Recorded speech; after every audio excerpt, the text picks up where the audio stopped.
नमस्कार। जय जय राम, जय सिया राम, जय हो बागेश्वर धाम सरकार, जय हो हनुमान जी महाराज। मेरे प्यारे सभी दर्शकों, आखिर एक बंदर ने किस तरीके से गवाही दिया जब एक बेचलन औरत ने उस राजकुमार को अपने जाल में फंसाने की कोशिश की।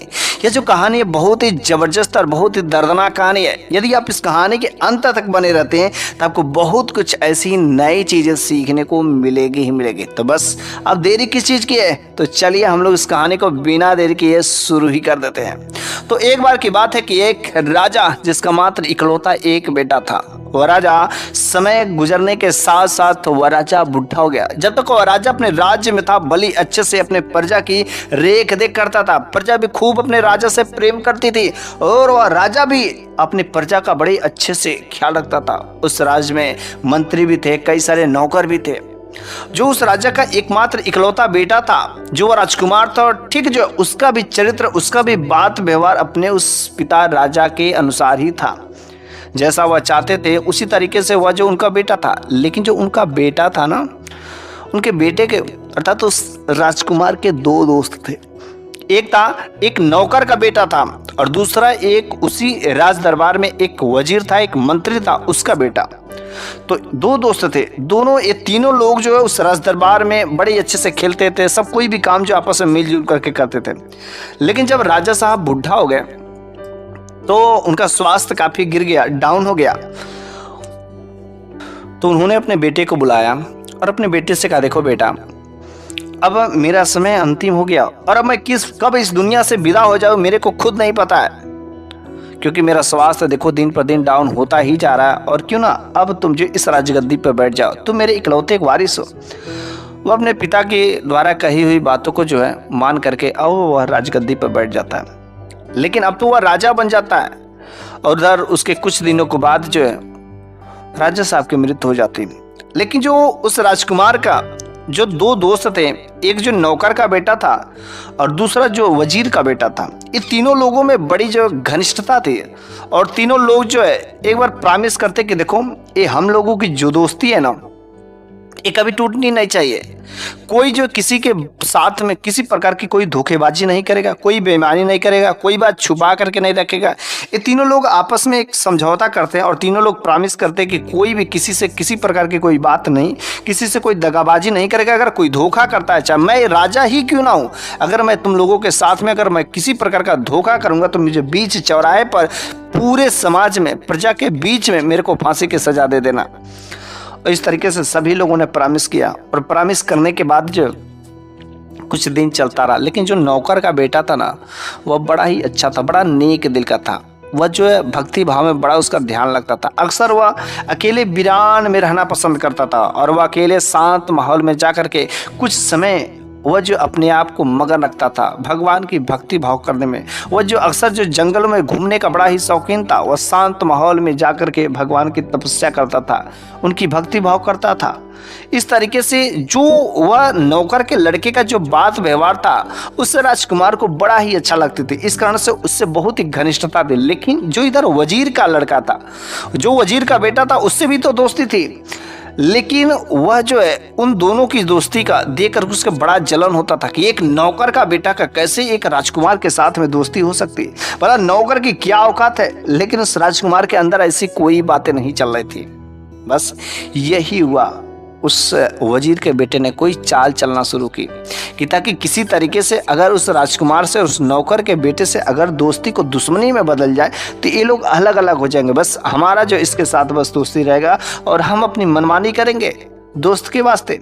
ये लालची था, लेकिन उस काम को डायरेक्ट कैसे अंजाम दे। वह जो वजीर का बेटा था वह एक सलाहकार से सलाह लेता कि आखिर इसका फैसला कैसे होगा, मेरे को उन दोनों के बीच में जो दोस्ती है दुश्मनी में बदलना है। तो सलाहकार ने कहा, देखो इसमें तो बड़ी सिंपल सी बात है, कितनी भी गहरी दोस्ती हो, अगर किसी औरत को माध्यम बनाया जाए, किसी औरत को जरिया बनाया जाए, तो अवश्य वह जो उन दोनों के बीच में कांटे जो बो सकती है।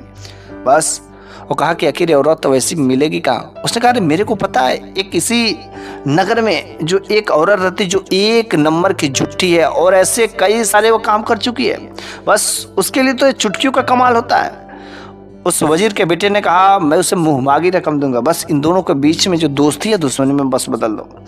और वह जा करके उस महिला से, उस औरत से मिलाप करते, मिलने के बाद जो है सारे के सारे बात बताते हैं। तो वो महिला कहती है अरे ये तो बहुत ही सिंपल सी बात है, इसका तो दोस्ती को दुश्मनी में बदलना मेरे लिए दाएं बाएं हाथ का खेल है, बस आप तैयार हो जाइए, बस अब आप ही लोगों की दोस्ती रहेगी, वो जो नौकर का बेटा उसका दोस्ती खत्म। और एक बार राजकुमार और नौकर का बेटा दोनों काफी दोस्त गहरे थे, और वो हाथ में हाथ जो है मिला करके लोग जो वॉकिंग कर रहे थे, सवेरे सवेरे टहल रहे थे। लेकिन तब तक उसी बीच वह जो महिला आती है और नौकर के बेटे को बुलाती है, कहती अरे जी सुनिए ना। उसने कहा नहीं नहीं आप यहाँ पर आकर के कहो। उसने कहा नहीं आपसे बस पर्सनली बात है, आइए ना मेरे पास में आइए, मेरे को बहुत जरूरी बात है, बस आपसे ही कहना है।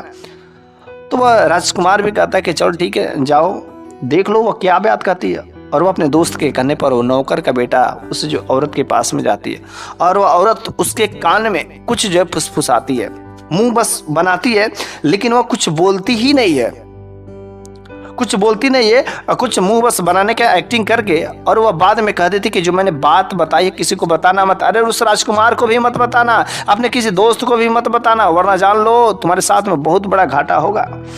और कहता है ठीक है कोई बात नहीं है। लेकिन जब वह आता है उस राजकुमार के पास में, अपने दोस्त के पास में, तो उसने पूछा अरे वो औरत तुम्हारे कान में क्या कहा, क्या फुसफुसाई है? उसने कहा अरे भाई मेरे दोस्त उसने कुछ कहा ही नहीं है। फिर से उधर वो हाथ हिला के कहती अरे अपने दोस्त को भी मत बताना। फिर जो इधर उस राजकुमार का पूरा शक हो जाता है, यह कहता है उसने कुछ बताया ही नहीं है, वह सारा का सारा ड्रामा कर रही है, मेरे को कुछ नहीं बताई। लेकिन वह जब जोर जोर से करे तेरे बताना मत, इधर कहता है कि मेरे को कुछ बताया ही नहीं। तुरंत जो उस राजकुमार के मन में शक हो जाता कि जो है झूठ बोल रहा है। और उसने कहा कर देखो मेरे तुम्हारे बीच में जो सौदा हुआ था कि कभी कोई दोस्ती में दरार नहीं पड़नी चाहिए, लेकिन देख लो आज तुम जो मेरे को बता नहीं रहे हो। वह कहता है नौकर का बेटा देखो ये औरत है और ये हम लोगों को झूठे जालबाजी में फंसाना चाहती है, ऐसा करना चाहती है, इसलिए जो है आप मेरी बातों को माने। उसने कुछ नहीं कहा, लेकिन उस राजकुमार के मन में शक हो जाता कि यह बताना ही नहीं चाहता। उसने कहा कि देखिए आप राजा है और मैं एक नौकर का बेटा हूँ, चलिए ठीक है कोई बात नहीं, हम पूरा मैं सच बोला। उसने कहा कि देखो तुम अपने सच को साबित करने के लिए क्या करोगे? उसने कहा मेरे को कुछ दिन का मोहलत दीजिए, मैं वास्तव में इस सारी की सारी सच्चाई में खोल दूंगा। उसने कहा ठीक है देखते तुम्हारी सारी की सारी सच्चाई कैसे खोलते हैं। एक दिन बीतते हैं, 2 दिन बीतते हैं, वो नौकर का बेटा और उसके बीच में थोड़ी सी दूरियां तो जरूर हो गई थी, क्योंकि उसने जो कही थी बात कुछ तो कही नहीं थी, लेकिन चूंकि उस राजकुमार के मन में संशय हो गया था। इधर वह जो वजीर का बेटा था बड़ा प्रसन्न था कि चलो ठीक है इन दोनों में खटिया पिटकी अटकी, तो थोड़ी सी जो दोस्ती थी दूरियां तो बड़ा ही खुश था। लेकिन उसी राजदरबार में एक बार वह जो महिला उस वजीर के बेटे के कमरे में जाती है, और जब वजीर के बेटे में के कमरे में जाती है तो इधर यह नौकर का जो बेटा था वह देख जाता है और दबे पांव से वहां पर जाता है। और जब दबे पांव से वहां पर जाता है तो गजब का बात सुनता है। वह महिला उससे कहती कि आपने जो कहा था, आपने जितने पैसे दिए थे मैंने तो उतना काम कर दिया, लेकिन मैं अगला जो गेम खेलूंगी उन दोनों के बीच में जो दोस्ती है उसको दरार करने के लिए, उसके लिए आपको ऊंची रकम देनी पड़ेगी, बस उसके बाद से आपका काम हो जाएगा। और ये बात सुन करके बड़ा ही वो नौकर का बेटा हैरान हो जाता है कि यह मेरे ही इसका ही हाथ है, मेरे पीछे जो पड़ा हुआ है यही करवाना चाहता है कि हम लोगों को दोस्ती को दुश्मनी में बदलवाना चाहता है। बस ये बड़ा ही उसे अफसोस होता है। लेकिन अगला गेम कौन सा खेलने वाली रहती है उसके लिए पैसे तो वो ले लेता, लेकिन उसे कुछ भी समझ नहीं आता कि कौन सा गेम खेलने वाली रहती है।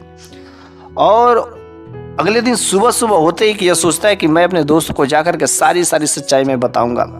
लेकिन उससे पहले ही सुबह होते ही वह महिला जो उस राजकुमार के पास में जाती है और रोते लगती है, बिलखने लगती है, रो करके बिलखने लगती है और कहती है कि देखिए मैंने जो आपके साथ कहा था ना, और जो आपका जो दोस्त है ना, जो नौकर का बेटा है ना, वो आपका दोस्त बहुत दगाबाज है। देखिए ना मेरे साथ में कितनी गंदी हरकतें कर दिया, वो मेरे को मारने के पीटने की धमकी देता है, और साथ ही साथ देखिए ना मेरे साथ में जबरदस्ती कौन सा गुनाह कर दिया। अरे मैं प्रेग्नेंट हो चुकी है। वो कहता क्या बात कर रही है, मेरा दोस्त इतना नीचा गिर सकता, ऐसा तो मैंने सोचा ही नहीं था। सारा का सारा ऐसे जाल में वो फंसा करके अब वो राजकुमार को बड़ा ही गुस्सा आता रहा उस दोस्त को। और तब तक वह दोस्त जो उस राजकुमार के पास में जाता, अपने दोस्त के पास में, ताकि मैं अपनी सारी की सारी सच्चाई बता जाऊं। लेकिन जब नौकर का बेटा उस राजकुमार के पास में जाता है, उससे बोलने से पहले ही वह राजकुमार अपने उस दोस्त पर, नौकर के बेटे पर भड़क पड़ता है। अरे मैंने तुमसे क्या सोच करके दोस्ती की, लेकिन तुम इतने नीचे गिर गए कि इसके साथ में इतनी हरकतें कर दी। तुमने इसको मारने की धमकी दी, तुमने उसके साथ छेड़खानी की, बदतमीजी का हद कर दिया। यार तुम मेरे दोस्त कहलाने के लायक नहीं हो।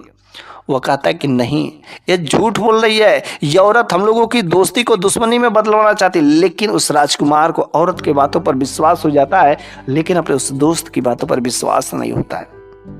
बेचारा बड़ा ही मायूस होता है कि उसे मेरी बातों पर भरोसा नहीं, भला इस जगह पर, इस महल में रहने से क्या फायदा है। और राजकुमार कहता कि आज और अभी तुम मेरे आंखों के सामने से दूर कहीं चले जाओ, दोबारा मेरे सामने मत आना। वह बड़ा ही अफसोस में रहता कि आखिर मैं अपनी इस बेगुनाही की साबित कैसे करूं। वहाँ तक वह झूठ इतनी बोल तो गई कि मैंने तो कभी उसके साथ जो कभी देखा नहीं था, कभी कुछ किया नहीं था, और वह मेरे को कह रही कि उसने मेरे साथ छेड़खानी की, प्रेग्नेंट हो गई है। ऐसा कैसे हो सकता है। बहुत ही बेचारा ये इसके ऊपर जो कलंक लग गया था, धब्बा हो गया था। मासूम होकर के बिल्कुल चिंतित अवस्था में वह जंगल की तरफ बढ़ता जा रहा था, क्योंकि उसका जो दोस्त था उसने ही लात मार के निकाल दिया था। इधर वह वजीर का बेटा था, बड़ा खुश हुआ, बड़ा प्रसन्न हुआ कि चल अब तो उसको महल से बाहर निकाल लिया, बड़ा ही प्रसन्न हुआ। लेकिन जब वो नौकर का बेटा जंगल में धीरे धीरे कदम अपने बढ़ाए जा रहा था, तब तक जो वहां पर पीछे से किसी की आवाज आती है, ठहर जाओ बेटा, अरे क्यों इतने मासूम हो। जब वो नौकर का बेटा पीछे घूम करके देखता है तो एक साधु बाबा नजर आते हैं, और साधु बाबा उसके पास में आते, कहते कि बेटा तुम्हें क्या हुआ है, तुम इतने मासूम क्यों हो, तुम शायद तुमको बहुत ज्यादा दुख है। बस वो नौकर का बेटा रो रो करके सारी बात बता देता है। वो साधु बाबा कहते कि तुम्हारा जो दोस्त है उसकी भी गलती नहीं है, लेकिन क्या करोगे, ये जो औरतें होती है ना, ऐसे ही बचलन होती है और जाल में फंसा करके घड़ी घड़ी दोस्तियों को दुश्मनी में बदलवा देती है। लेकिन ऐसी कोई बात नहीं, मैं तुम्हें न्याय दिलवाऊंगा, इसका जो फैसला तुम्हें अवश्य करेगा। उसने कहा क्या, यदि आप वहाँ पर चलेंगे तो वो आपकी बात मानेगा। उसने कहा नहीं, मैं चलूंगा तो मैं इंसान हूँ। और वह बस यही समझेगा कि अपनी साफ सफाई देने के लिए किसी को पकड़ करके लाएगा, उसे यह विश्वास ही नहीं होगा। उसने कहा कि देखो, इसकी सफाई के लिए मैं तुम्हारे पास में एक मैं जानवर भेजूंगा और वो जानवर की बातों पर अवश्य ही विश्वास करेगा। उसने कहा जानवर कैसे। उसने कहा नहीं, मेरे पास एक ऐसा बंदर है जो वह सब कुछ को सही सही हकीकत करते। कहता है ये बंदर। उसने कहा हाँ, ये जो बंदर है ना बहुत ही अच्छा बंदर है। बस तब तक वह बंदर जो उसके सामने आ ही जाता है। कहता है कि ये बंदर क्या करेगा। उसने कहा ये बंदर के बारे में नहीं पता है, ये बंदर बहुत होशियार है, बहुत चालाक है, और मैंने आज तक ऐसा बंदर देखा ही नहीं है। और ये भगवान की भक्ति भाव करता, पूजा पाठ करता है, और इसको भगवान की कृपा से इंसानी आवाज में भी यह बोल सकता है। बस वह बंदर तुरंत जो बोल पड़ता है कि बोलिए भाई साहब, मैं आपकी किस तरीके से मदद कर सकता हूँ।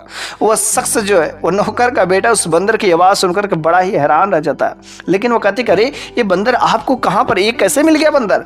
उस साधु बाबा ने क्या देखे, इसके भी पीछे एक स्टोरी है। एक बार जब मैं इसी जंगल के रास्ते से गुजर रहा था, लेकिन जब मैं जंगल के रास्ते से गुजर रहा था तभी जो है काफ़ी तेज आंधी तूफान आ जाती है। और जब आंधी तूफान काफ़ी तेज आती है तो कोई इधर पेड़ इधर पानी सारे ओर बहने लगते थे। कुछ ऐसे जानवर थे जो बेसहारे थे, कुछ ऐसे बच्चे थे जो बिल्कुल ही मरने के कगार पे थे। यह बंदर इतना होशियार था, सारे के सारे बंदरों को, सारे के सारे बच्चों को बेजुबान कुछ ऐसी चिड़ियाएं थे, उनको मारने के बजाय बल्कि एक एक चिड़ियाओं को, एक एक जानवरों को जो छोटे छोटे थे उनको एक जो टीला पर ले जा करके रख करके वह जो भगवान से प्रार्थना कर रहा था कि हे भगवान, अरे इन बेजुबान जानवरों को आप जो बचा लीजिए, आप ही बर्बाद करने वाले, आप कुछ सब कुछ संवारने वाले, बस ये जो आपने आंधी तूफान भेजा बस शांत करिए।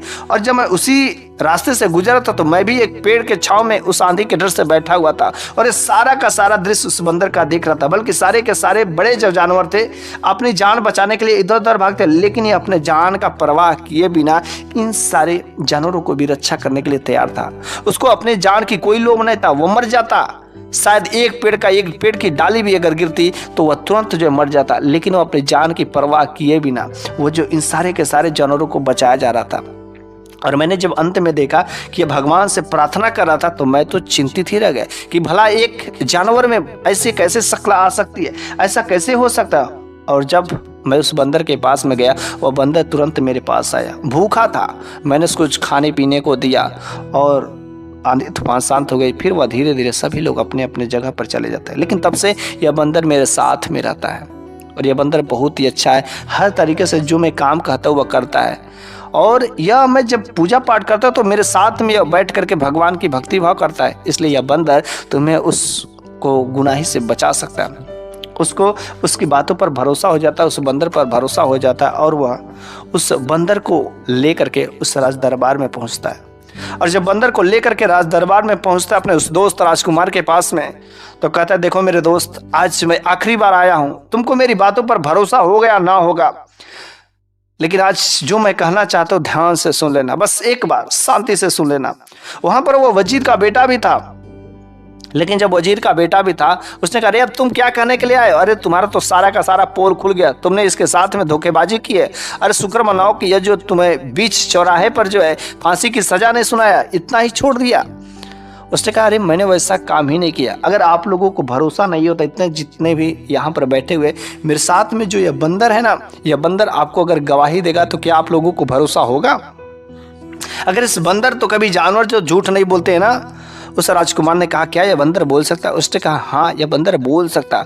और मैंने तो ये सब चीज़ें नहीं बताई, लेकिन यह बंदर इतना सब कुछ जानने वाला। बस वह बंदर जो है सारा का सारा पोल जो है उन लोगों के सामने खोल देता है। कहता है कि महाराज आपको प्रणाम मैं करता हूँ, लेकिन जो औरत है वह औरत एक नंबर की जुट्टी है, बचलन है, वह सारा का सारा झूठ बोल रही है। बल्कि ये आपकी और ये नौकर के बेटे की दोस्ती, वह वजीर का जो बेटा जो आपके बगल में बैठा है उसको देखा नहीं जाता है। इस वजह से उसको मुंहमांगी रकम देकर के आप लोगों की दोस्ती को दुश्मनी में बदलने के लिए सारा का सारा खेल उस वजीर के बेटे ने ही किया। वही ये सब सुन करके वजीर का बेटा भी थक्का बक्का रह जाता, वहां पर हैरान रह जाता है। उसने कहा, जो प्रेग्नेंट वाली खबर क्या है? वह तुरंत उस महिला को भी उस राज दरबार में बुलाया जाता है। उसने कहा, बता, सच सच बता के तू वास्तव में प्रेग्नेंट थी, गर्भवती? उसने कहा, नहीं नहीं, मैं तो गर्भवती थी ही नहीं। उसका भी पोल खुल जाता है। वह कहती कि इसने मेरे को उतने पैसे दिए थे और मैं तो गर्भवती का पेट पर कपड़ा बांध करके मैं ड्रामा कर रही थी, बल्कि बस इसने पैसे दिए और आप लोगों की दोस्ती को दुश्मनी में बदलने के लिए मैंने सबसे सारे चाल चली। सारा का सारा पोल खुल जाता है। और फिर उसने उस वजीर के बेटे से कहा, देखो हम लोगों की दोस्ती के बीच में ये जो मेरा दोस्त था, तुमने उस कहाँ पर दोस्ती को दुश्मनी में बदल दिया। अरे तुम दोस्त कहलाने के लायक नहीं हो। और मैंने तुम लोगों से प्रॉमिस किया था अगर कोई धोखा देगा तो उसे फांसी की सजा दी जाएगी। और वजीर के बेटे तुम हो, तुम मेरे इस राजमहल में रहते हो, लेकिन आज तुमने मेरे दोस्ती में धोखा दिया, इसलिए तुम्हें फांसी की सजा सुनाई जाएगी। और बस फांसी की सजा तो उसे लग दी जाती है। लेकिन जो है नौकर का बेटा रहता है ना, उसने कहा कि देखो भाई, मुझसे गलती हो गई, अब बोलो तो मैं तुम्हें वजीर बना देता हूँ, मैं तुम्हें अपना खास आदमी बना लेता हूँ, हमेशा तुम मेरे साथ में रहोगे। मैं तुम्हारी ईमानदारी को समझ नहीं पाया। उसने कहा, नहीं, अब मेरे को कोई वजीर बनने की जरूरत नहीं है। अरे भला इंसानों पर का जो भरोसा होता है कब टूट जाएगा, कब विश्वास बनेगा, कब टूट जाएगा, पल भर में टूटने में समय नहीं लगता है। इसलिए मैं ऐसे जगह पर नहीं रख सकता हूँ। मैं उस भगवान से प्रेम करता हूँ, मैं उस भगवान से प्रेम करूँगा, उनकी पूजा आराधना में करूँगा, वह मेरे को कभी धोखा नहीं देगा।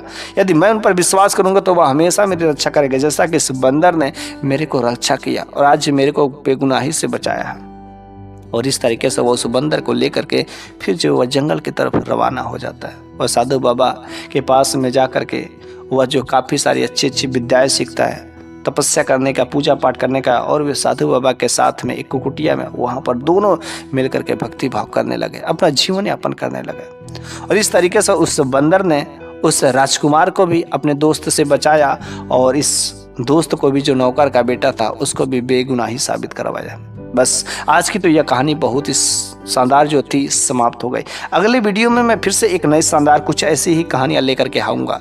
तब तक के लिए आप इंतजार करिए। धन्यवाद। जय जय राम, जय श्री राम।